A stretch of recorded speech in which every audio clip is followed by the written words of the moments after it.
Now, President Moon Jae-in held a bilateral summit today with his Indonesian counterpart, President Joko Widodo, who is making a state visit to Seoul. Let's connect to our Blue House correspondent, Hwang Hojun, who is on the line for the details. Hojun, do fill us in.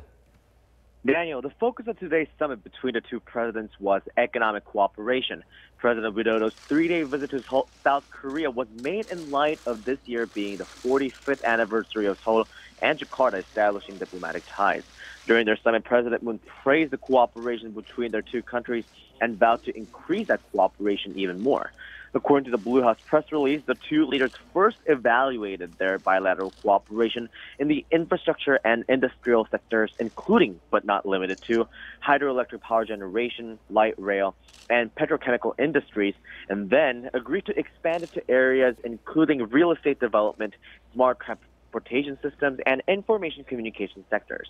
President Moon also briefed his Indonesian counterpart on the recent situation on the Korean Peninsula and asked him for Indonesia's continued support and cooperation for denuclearization and the establishment of permanent peace on the Korean Peninsula. Moreover, Seoul and Jakarta will boost their trade under President Moon's new Southern policy, which seeks to expand South Korea's diplomatic relations and economic cooperation with ASEAN nations. Seoul seeks to double its trade with ASEAN countries to $200 billion by 2020. Accordingly, the leaders also witnessed the signing of MOUs for the two countries to cooperate with one another in sectors including immigration control, economy, maritime security, and research on industrial innovation.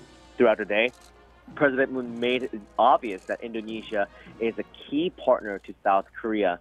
Before the two leaders sat down for talks, South Korea's first couple greeted the Indonesian first couple at Gangdeokgung Palace this morning with a special ceremony, the first time that's been done in modern Korean history.